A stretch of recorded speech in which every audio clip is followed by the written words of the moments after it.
We continue now at the top of Daf Tesvav Amud Beis in Meseches Nazir. This is Nazir Daf 15b. On the previous Amud, Rav said, let's say you have a situation where a person is counting a 100-day Nazirus, and then on day 70 he has a son that's born to him, so he has to count a 30-day Nazirus. So Rav said that 70th day can count for both terms of Nazirus. It can count as part of the 100-day count, and it can also count as part of the 30 days for the birth of his son. And the Gemara wants to identify which Tana Rav is following, and the Gemara here brings the Tana Abba Shaul from a Tosefta. Abba Shaul says, let's say you have a situation where a person is observing Shiva or Shloshim, and then the Regel comes. So Abba Shaul says, Afilu lo siper kodem haregel, even if he doesn't actually take a haircut before the Regel. Let's say you have a situation where the Shloshim, or the 7 days really, has ended right before the Regel, and even if he didn't take a haircut, even if on day 8, which would be the first day of Shloshim, he didn't take a haircut before the holiday, mutter l'saper achar haregel, he's allowed to take a haircut after the holiday. And then Abba Shaul adds the following: Shekashem shemitzvas shlosha mevateles gezeres shiva. Just like the 3 days, let's say you have 3 days before the holiday, it goes by, and then the holiday comes, so then we say that the entire Shiva is nullified. He doesn't have to observe Shiva after the holiday. The Regel cancels the Shiva. Kach mitzvah Shiva, so too, if you have 7 days go by and then the holiday comes, mevateles gezeres lamed, that's going to nullify the decree of the shloshim, of the 30 days. He will not have to observe shloshim after the regel, as long as he has observed the shiva before the regel. Now, what's important to note over here is that Abba Shaul is different than the Tanakama, in that Abba Shaul is saying that even if it's just 7 days, not 8 days, according to the Tanakama, the Tosefta, it needed to be 8 days because you needed to start the shloshim. Day number 8 would be the first day of shloshim. So on day 8, if that day happened before the regel, then the regel comes and cancels the shloshim. And Abba Shaul is saying, no, you don't need to have 8 days. Even if it's just 7 days, the shloshim is going to be canceled. And so the Gemara says, my time with Abba Shaul. What is the reason of Abba Shaul? Why is it that Abba Shaul says that just 7 days is enough to cancel the shloshim? La'av mishum dekasav, ar shvi ola l'kan. Isn't it because Abba Shaul holds the same idea as Rav? Abba Shaul holds that day number 7, it counts for both. It counts as the last day of the Shiva, and it also counts as the first day of the shloshim. And now the shloshim has begun, and the regel then comes and cancels the rest of the shloshim. But the Gemara says you can't bring a proof from Abba Shaul to Rav. Dilma adkan lo ka'amar Abba Shaul. Maybe Abba Shaul only said that ella ba'avelus zayin d'rabbanan. When you talk about the concept of the mourning, of the 7 days of mourning, that's all a d'rabbanan concept. So then you could say, indeed, it's going to be canceled. We'll count that 7th day as both the last day of the Shiva and the first day of the Shloshim, and we'll cancel the Shloshim. Avol ben Nazir d'oraisa. But when we're talking about a case of Nazir d'oraisa, this is a situation where he has to serve terms of Nazirus on a d'oraisa level. So no, maybe we wouldn't say that in such a situation. Rashi says, Ela ba'avelus d'rabbanan, the ikar avelus eino ela yom echad, because the main avelus is really just 1 day. The other days are only a takana midrabbanan, and so therefore, again, that's why we'll be more lenient in such a situation. And the Gemara continues, Ela Rav de Amar Rabbi Yossi. Rather, Rav, when he says that day 70 can count for both the 100-day term and for the 30-day term for his son, in terms of Nazirus, he's following the opinion of Rabbi Yossi in the following Brisa. The Tanya, as we learned in a Brisa, Rabbi Yossi says, Shomeres Yom Keneged Yom. Let's say you have a woman who's keeping 1 clean day corresponding to the day before where she saw blood. The case over here is that it's during a time when she's not expecting her period. She sees blood, so the next day she has to keep a clean day. She can go to the mikveh at the beginning of the day, and assuming the rest of the day she doesn't see anything, she will have been pure. And the case is, Sheshachtu v'zarku aleh b'sheni shelah. What they did was they shechted and they sprinkled the blood of the Karban Pesach on that 2nd day, which she is keeping as her clean day, on the assumption that the rest of the day she won't see anything. Then after that, after they already sprinkled the blood of the Karban Pesach on her behalf, and they included her in the group, she saw some blood. So in a certain sense now, retroactively, we see that she actually was not pure. So harezu eino chela. So in that situation, she's not able to eat. She can't partake from the Karban Pesach. However, upetura milasos Pesach Sheni. But she's still potter from doing Pesach Sheni. In the next month, she doesn't have to bring the Karban Pesach, because since at the time that they sprinkled the blood, at that time she was still pure. She hadn't seen anything yet. So therefore, we're going to say that she's exempt from Pesach Sheni. She's fulfilled her obligation of the Karban Pesach. And so the Gemara now wants to understand, why does Rabbi Yossi say this is true? Because maybe maybe we should say on the contrary. The fact that she sees blood on this second day after she immersed in the mikveh, it should tell us that retroactively all along she's actually been tameh, and this Karban Pesach that they brought for her, it shouldn't fulfill her obligation. And so the Gemara says, my time with Rabbi Yossi. What's the reason of Rabbi Yossi? Lav mishum dekasavar mixas hayom kekulo. Isn't Rabbi Yossi saying that part of the day is considered to be like the entire day? Meaning to say that at the beginning of the day when she was pure, at that point in time when the Karban Pesach is sprinkled on her behalf, so that portion of the day is considered to be an entire day, and therefore it's considered to be a pure day, and she's fulfilled her obligation. But the Gemara says not necessarily. Mimai, how do you know that's what Rabbi Yossi is saying? Maybe what Rabbi Yossi is actually saying is that when she sees on that second day blood, so it only from that moment in time forward she's tameh, but she's not tameh retroactively. Maybe nothing happens to her retroactively, and that's why it's a fulfillment of the Karban Pesach. And Rashi explains, my time with the Rabbi Yossi, the Petura Milasos Pesach Sheni. What's the reason of Rabbi Yossi that she's potter from Pesach Sheni? La Mishum de Kasavar Mixas Hayom Kekulo. Isn't it because part of the day is considered like the whole day? The Yom Sheni Shutashi Kekulo Dami, that second day that she's observing, that clean day, so that's considered like an entire day, even though it was just a portion of the day. V'havelot Tahora B'shasha Shachtu V'zarko Ala. And she was pure at the time that they shechted and they sprinkled the blood on her behalf. V'hachanami Lema Da'ola Lo Lakan. So the same thing is true by this day 70. According to Rav, it's the same idea. We should say the day counts for both terms of Nazirus, Mishum de Mixas Hayom Kekulo. Because of the principle of Mixas Hayom Kekulo, part of the day is like the whole day. And the Gemara responded, not necessarily. Dil Mahai de Kamer Rabbi Yossi de Ptura. Maybe the reason why Rabbi Yossi said she's potter, La Mishum de Kasavar de Mixas Hayom Kekulo. It's not because he holds Mixas Hayom Kekulo. Ela Mishum de Kasavar de Chashiro and Mikanu Laboy Mitama. It's really because from the moment she sees, the Tum is only from that point in time forward, but it's not retroactive. That's why she's potter. At the moment that they did the shchita and zrik on her behalf, she was pure.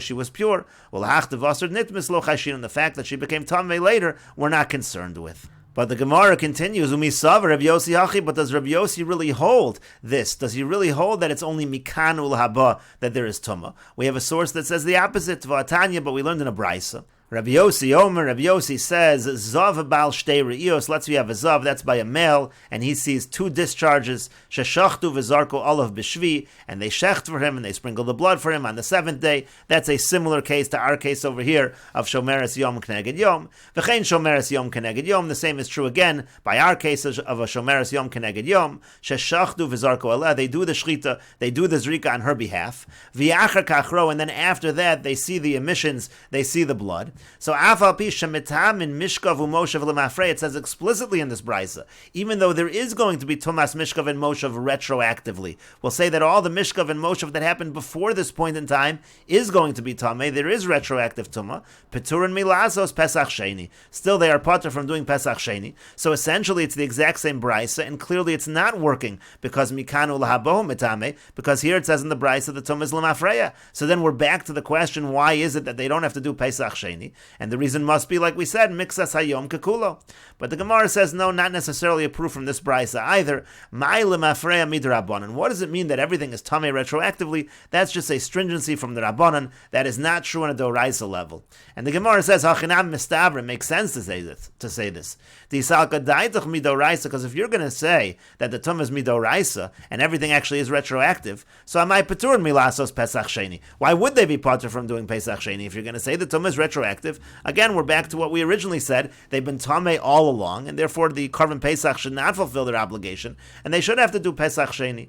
But the Gemara says, no, you could get out of that. Liolam Eimalach Tumah Doraisa. It could be that we'll tell you that really the Tumah is retroactive on a Doraisa level, and still there is a way to say that they don't have to do Pesach Sheni, because Tahom Deziva Hitiru. When it comes to the depths, the Tumah of depths of Ziva, so that they permitted it. The point over here is that if you have a Tumah that was unknown, so in such a situation, when you had a Tumah that was unknown, in this case it's talking about the Tumah of Ziva, it's in the depths of the person's body. So in such a situation, we say that they have fulfilled their obligation of Karban Pesach, and the Tumah is not going to stop the fulfillment of that obligation. And Rashi over here explains, Zav Bal Shtei Re'iyos, again a Zav who saw twice, Bein B'yom Echad, Bein B'shnei Yom, and Rashi points out it doesn't matter if it's in the same day or on 2 different days. Kedamin and Hasam Talak Kosav is a Zav B'Re'iyos. When it comes to the Zav, the male, it just depends on how many emissions he sees. T'chsiv Ezos Tiat Tumaso B'Zovo, V'as HaZava B'Yomim. Now when it comes to the female, the Zava we were talking about before, by the Shomeres Yom Keneged Yom, there it depends on the days, the consecutive days. T'chsiv V'isha Ki Yazuv Zov Dama Yomim Rabim, Miyut Yomim Shnayim Rabim. Gimel talks about Yomim, 2 days, 3 days. Bashvi Shalo, so now it's the 7th day, and they're shechting the Karban Pesach on behalf of the Zav. She'ein Bein Zavro Eshtayim L'ro Gimel Ala Karban. When you have a Zav who sees twice, or a Zav who sees 3 times, the only difference is whether he has to bring a Karban. In both the cases, he has to count 7 days, but if he sees 3 times, so then he has to bring a Karban as well. Shabal Gimel Mona Zayin Umevi Karban. Somebody who sees 3 times has to count 7 days and bring a Karban. Ubal Beis Mona Zayin Ve'in Mevi Karban. If he only sees 2 times, he counts the same 7 days, but doesn't have to bring a Karban. And so Rashi explains, L'hachi nakat bal shtei re'iyos v'shomeres yom. That's why we're specifically always talking about a zav of shtei re'iyos or a shomeres yom. She's waiting to see, let's say, the next day. Mishum dela'ab b'nei karbaninu. The point is, we want to talk about a zav or a zava that don't need to bring karbanos.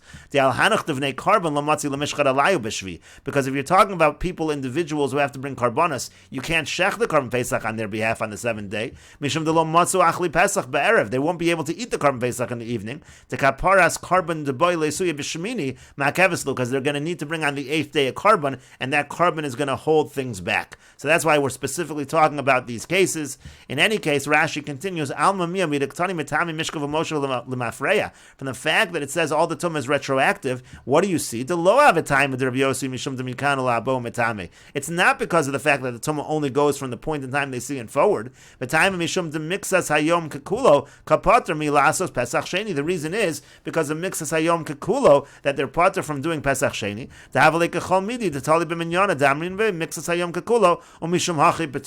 The real reason is, again, anytime you're talking about something where you're counting a certain number of days, we say Mixas Hayom Kekulo, and that's the reason why they are parter. And then the Gemara said, really, I'll tell you that the tum is only from that point in time forward. And the reason is not because of Mixas Hayom Kekulo. And really, the reason when we said that it's Tamei Lemafreya, that was only D'Rabbanan stringency. Since that tum is only Midrabbanan, that retroactive aspect is only Midrabbanan, but really it's going to be Mikanu L'Habohu Mitame in a Doraisa level, and therefore they don't have to do Pesach Sheni. And then the Gemara said it has to be this way. Because if they were Tamei retroactively, Mitame Lemafreya, if that tum was retroactive on a Doraisa level, Afilu Amrin Mixas Hayom Kekulo, the Gemara says that Mixas Hayom Kekulo would not have even helped you. That's how Rashi understands. Even if you say Mixas Hayom Kekulo, Akati Amai Patur, and still why would they be Patur? Voigloi Milsa Lemafreya, the Vishaita, the Shachar V'Nizrak Adam, Tameya Midoraisa Havoi. Now it's revealed retroactively they were Tamei all along on a Doraisa level. The Mixas Hayom Kekulo wouldn't even help. And so then the Gemara ultimately answered, no, it could be their Tamei on a Doraisa level retroactively.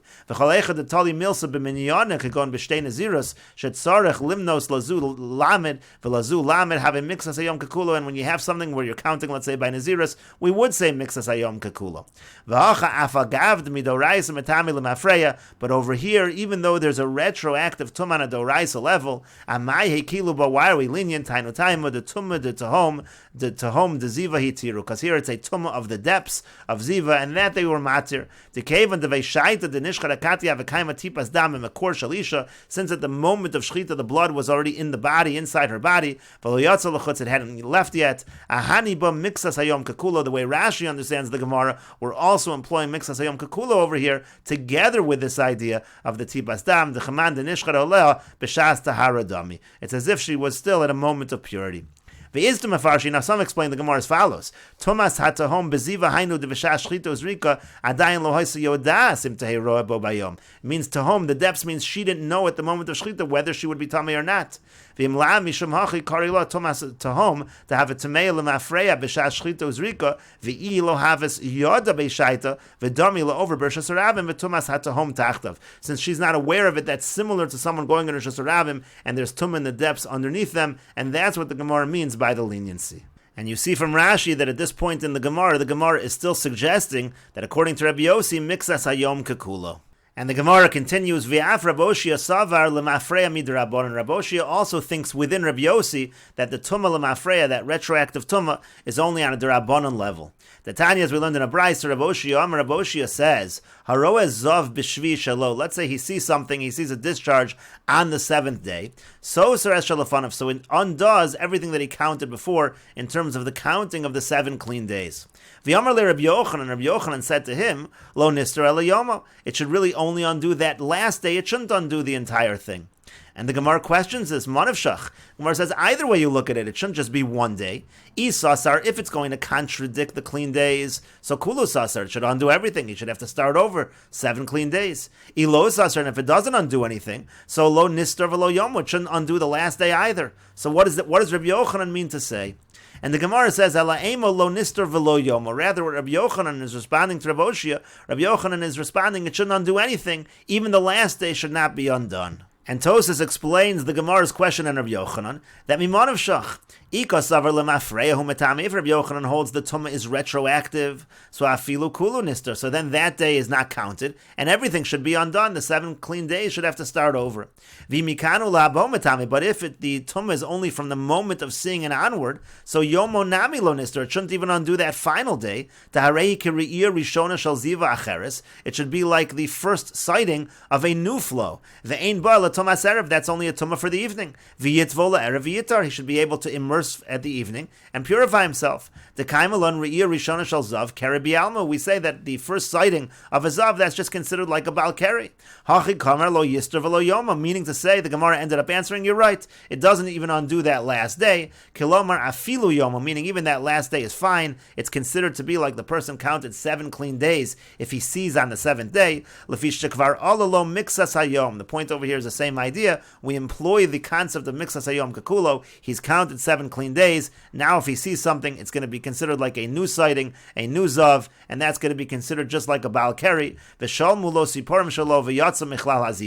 finished counting the 7 clean days. He's no longer in the category of ziva. That's what the Gemara had answered on behalf of Rabbi Yochanan. And even though Rabbi Oshia's response to Rabbi Yochanan is on the next Amud, we'll take a look at Tosfos, which discusses the response over here. Amar le Perish Rabbi Oshia Rabbi Yochanan. So Rabbi Oshia, he responds to Rabbi Yochanan when he heard that if the person sees the discharge on the 7th day, it doesn't undo the count. He said to Rabbi Yochanan, Rabbi Yossi savar kavasech. Rabbi Yossi agrees with your position, meaning to say Rabbi Yossi agrees because according to Rabbi Yossi, the tumah is not lemafrei, it's not retroactive, it's only mikan v'lahaba. And that's what the Gemara is saying. Hashta masik the Rabbi Oshia svira le'aliv the Rabbi Yossi to metame lemafrei hainu midrabanan. You see from Rabbi Oshia's response here to Rabbi Yochanan that Rabbi Oshia holds within Rabbi Yossi that the tumah lemafreya, the tumah retroactively, is only on a derabanan level. There's no retroactive tumah on a doraisa level, and we'll continue with this discussion in the next video on Daf Tezayin Amud Aleph.